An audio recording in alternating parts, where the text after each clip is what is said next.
नमस्कार, हिमाचल समाचार में आपका स्वागत है। आज के मुख्य समाचार।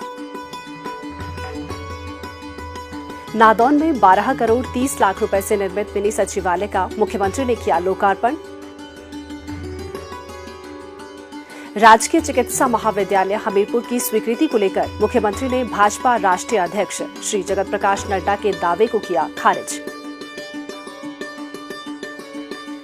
सुशासन में सूचना प्रौद्योगिकी का प्रभावी उपयोग सुनिश्चित कर रही प्रदेश सरकार। वर्तमान वित्त वर्ष में प्रदेश में खोले जाएंगे 1000 लोक मित्र केंद्र।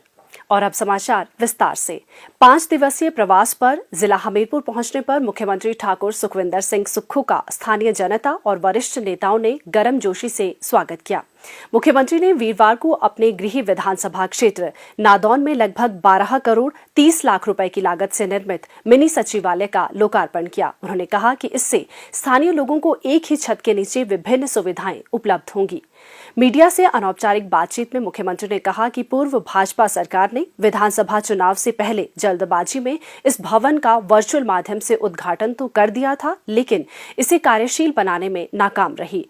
वर्तमान सरकार ने कार्यभार संभालने के 6 माह के उपरांत मिनी सचिवालय का सफलतापूर्वक संचालन आरंभ कर दिया है। इससे नादौन के लोगों को एक ही स्थान पर सभी आवश्यक सेवाएं सुगमता से उपलब्ध होंगी। शुभारंभ के अवसर पर सभी नादौन वासियों को एक ही छत के नीचे बीडीओ ऑफिस, तहसील ऑफिस, तहसील वेलफेयर ऑफिस, सभी सुविधाएं इनको एक ही छत के नीचे मिलेंगी। और इसमें लिफ्ट का भी प्रावधान किया गया है। निश्चित तौर पर काफ़ी इसका जो फाउंडेशन स्टोन था मेरे समय रखा गया था और तकरीबन 12 करोड़ रुपया इसको सैंक्शन किया गया था। मुख्यमंत्री ने कहा कि वर्तमान प्रदेश सरकार लोगों की समस्याओं का समाधान प्राथमिकता के आधार पर करने में विश्वास रखती है, जबकि पूर्व की भाजपा सरकार ने जन शिकायतों के निवारण के लिए तथाकथित जनमंच आयोजित करने का केवल मात्र ढोंग ही किया। इनमें लोगों की शिकायतों का निवारण करने के बजाय अधिकारियों व कर्मचारियों को प्रताड़ित करने का कार्य किया गया। मुख्यमंत्री ने आश्वस्त किया कि वे राज्य के विभिन्न क्षेत्रों का निरंतर दौरा कर लोगों की समस्याओं का समाधान सुनिश्चित कर रहे हैं। राजकीय चिकित्सा महाविद्यालय हमीरपुर की स्वीकृति को लेकर भाजपा राष्ट्रीय अध्यक्ष श्री जगत प्रकाश नड्डा के दावे को खारिज करते हुए मुख्यमंत्री ने कहा, जगत प्रकाश नड्डा जी भारतीय जनता पार्टी के राष्ट्रीय अध्यक्ष हैं और राष्ट्रीय अध्यक्ष जी को झूठ नहीं बोलना चाहिए। मैंने उनका वक्तव्य सुना। उस वक्तव्य के आधार पर मैं कह सकता हूं कि 2 मार्च 2014 को ये मेडिकल कॉलेज तत्कालीन देश के पूर्व प्रधानमंत्री डॉक्टर मनमोहन सिंह जी और तत्कालीन पूर्व हमारे स्वास्थ्य मंत्री गुलाम नबी आज़ाद जी ने व्यक्तिगत तौर से मेरे कहने से इसको स्वीकृत किया और इसके लिए 189 करोड़ रुपया भी स्वीकृत किया। और उसके बाद जब ये स्वीकृत हो गया, उसका जब चिट्ठी माननीय कौल सिंह ठाकुर जी हेल्थ मिनिस्टर थे, हेल्थ सेक्रेटरी विनीत चौधरी जी थे, उनको चिट्ठी गई और मैं उस चिट्ठी को लेकर कौल सिंह ठाकुर जी के पास गया, वीरभद्र सिंह जी मुख्यमंत्री उनके पास गया। उन्होंने मुझे बहुत मुबारकबाद दी कि आपने अपने अकेले दम से ये मेडिकल कॉलेज स्वीकृत करवाया। और जब कौल सिंह ठाकुर जी यहाँ आए 15 अगस्त को, तो उन्होंने कहा कि एक ही व्यक्ति के द्वारा लाया गया।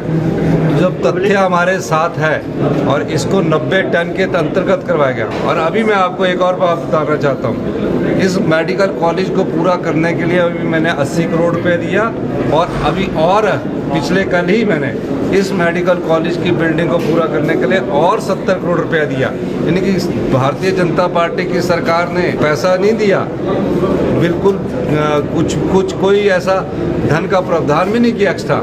हमको इसको पूरा करने के लिए मेरे मुख्यमंत्री काल में अभी इसको 150 करोड़ रुपया दिया गया।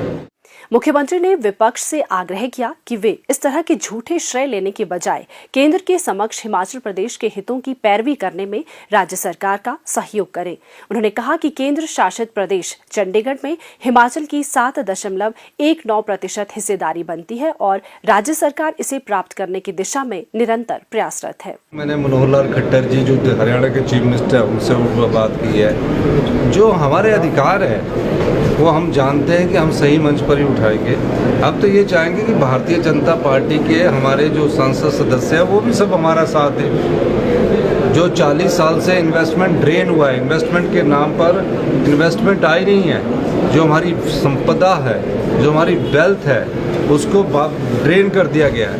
हिमाचल का चंडीगढ़ में अपना एक प्रशासनिक अधिकार है और मैं शांता कुमार जी के लिए धन्यवाद करना चाहूँगा कि उन्होंने हमारे जो मुद्दे हैं उनको उन्होंने कहा कि आपने वो ठीक बात उठाई है। मैं उनकी स्टेटमेंट पिछले कल पढ़ रहा था। और दूसरे जो हमारी रॉयल्टी है बीबीएमबी में, जो उसमें हमें रॉयल्टी नहीं मिलती, वो तो हमारी हिस्सेदारी है। सबसे ज़्यादा नुकसान हिमाचल के लोगों ने सहा। तो मेरा ये दायित्व बनता है कि मैं हिमाचल के अधिकारों की लड़ाई लड़े, हक की लड़ाई लड़े। और भारतीय जनता पार्टी के नेता से भी हम अनुरोध करना चाहते हैं कि हमारी इस लड़ाई में आप हमारा साथ दीजिए। मुख्यमंत्री ने कहा कि प्रदेश सरकार ये सुनिश्चित कर रही है कि राज्य के सेब उत्पादकों को उनकी उपज का उचित मूल्य प्राप्त हो। इसके लिए उन्होंने बागवानी मंत्री से भी चर्चा की है। हिमाचल को विकास का पर्याय बनाने, युवाओं के लिए रोजगार और स्वावलंबन के दरवाजे खोलने और खुशहाल समाज की परिकल्पना को साकार करने के लिए राज्य सरकार ने महत्वाकांक्षी कदम उठाए हैं। सूचना प्रौद्योगिकी का अधिकतम उपयोग सुनिश्चित कर लोगों को सुलभ सेवाएं उपलब्ध करवाने के उद्देश्य से वर्तमान वित्त वर्ष के दौरान दूर दराज के क्षेत्रों में 1000 लोक मित्र केंद्र खोलने पर सरकार विचार कर रही है। इस पहल से राज्य के ग्रामीण क्षेत्रों में रहने वाले युवाओं के लिए उनके घर द्वार के निकट रोजगार के अवसर भी उपलब्ध होंगे। इन केंद्रों के माध्यम से ग्रामीण क्षेत्रों में बेहतर इंटरनेट सुविधा उपलब्ध करवाई जाएगी। विश्वसनीय और उच्च गति की संचार सुविधा प्रदान करने के लिए पूरे प्रदेश में ऑप्टिकल फाइबर केबल का व्यापक नेटवर्क बिछाया जाएगा। सरकार 5G सेवाओं को मजबूत करने के लिए संबंधित प्राधिकारियों के साथ भी विचार विमर्श करेगी। इसके लिए मौजूदा वित्तीय वर्ष के लिए सरकार द्वारा पर्याप्त बजट प्रावधान किया गया है। लोगों को सरल और सुगम सेवाएं उपलब्ध करवाने के दृष्टिगत सरकार की लगभग सभी जनहित सेवाएं आज ऑनलाइन उपलब्ध हैं और मौजूदा लोकमित्र केंद्रों के माध्यम से लोग इन सेवाओं का उपयोग कर रहे हैं। सरकार द्वारा लोकमित्र केंद्रों के नेटवर्क को और सुदृढ़ करने पर बल दिया जा रहा है। इनके माध्यम से जन्म और मृत्यु प्रमाण पत्र, राजस्व रिकॉर्ड, बोनोफाइड हिमाचली प्रमाण पत्र, ड्राइविंग लाइसेंस, विभिन्न शैक्षणिक संस्थानों के लिए पंजीकरण, परीक्षा फॉर्म भरने और ऑनलाइन नौकरी के आवेदन जैसी सेवाओं में दक्षता सुनिश्चित की जाएगी। ये पहल उत्तरदायी, पारदर्शी और जवाबदेह प्रशासन प्रदान करने की राज्य सरकार की प्रतिबद्धता को दर्शाती है। मैं यहाँ पे लोक मित्र केंद्र में एडमिशन के लिए आई हूँ, ऑनलाइन एडमिशन के लिए। और जो उन्होंने सरकार ने हमारे लिए फैसिलिटीज़ दी है, लोक मित्र केंद्र की ऑनलाइन सर्विस बहुत अच्छी है। हम जो क्या कहते हैं दूर के रहने वाले, हमारे लिए बहुत अच्छी फैसिलिटीज़ है ये, जो वो ऑनलाइन करवा रही है। अच्छी फैसिलिटीज़ दी है, जगह जगह लोक मित्र केंद्र खोले हैं। मैं सरकार का बहुत दिल से थैंक यू करना चाहती हूँ कि उन्होंने हमारे लिए इतनी सारी फैसिलिटीज़ दी हैं। सरकार द्वारा स्टेट डाटा सेंटर को उन्नत करने का भी निर्णय लिया गया है। इसके माध्यम से विकास और कल्याण से संबंधित जानकारी एक क्लिक पर उपलब्ध होगी। आगामी 4 माह में एक एकीकृत डेटाबेस प्रबंधन प्रणाली बनाई जाएगी। इस प्रणाली का उपयोग कृषि, पशुपालन, श्रम और रोजगार सहित विभिन्न विभागों की कल्याणकारी योजनाओं के प्रत्यक्ष लाभ हस्तांतरण की मैपिंग के लिए किया जाएगा। इसके उपरांत इस उपलब्ध जानकारी का उपयोग कल्याणकारी कार्यक्रमों और विकासात्मक योजनाओं को प्रभावी बनाने के लिए किया जाएगा। सरकार ने हिम परिवार नामक एक रजिस्ट्री स्थापित करने की प्रक्रिया भी शुरू कर दी है। इस प्लेटफॉर्म के अंतर्गत एक ही जगह पारिवारिक डेटा को शामिल किया जाएगा। हिम परिवार के अंतर्गत पीडीएस, ई कल्याण और ऐसे अन्य पोर्टलों के डेटा का उपयोग करके परिवार के सदस्यों से संबंधित जानकारी एकीकृत की जाएगी। इसके तहत प्रत्येक लाभार्थी को एक विशिष्ट आईडी प्रदान की जाएगी और विभिन्न सरकारी योजनाओं का लाभ एक ही स्थान पर उपलब्ध होगा।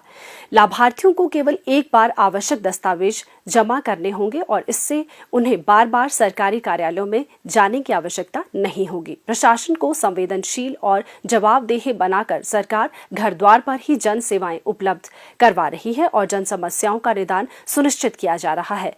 जनता और सरकार के बीच स्वस्थ संवाद स्थापित कर सरकार के उत्तरदायी व पारदर्शी प्रशासन उपलब्ध करवाने के प्रयास जन जन के लिए मददगार साबित हो रहे हैं। हिमाचल समाचार देखने के लिए सब्सक्राइब करें यूट्यूब चैनल हिमाचल समाचार, फॉलो करें ट्विटर @DPRHP, लाइक करें Facebook page information and public relations department Himachal Pradesh, visit करें वेबसाइट www.himachalpr.gov.in। इस अंक में इतना ही। कल फिर होगी मुलाकात। दीजिए इजाजत। नमस्कार।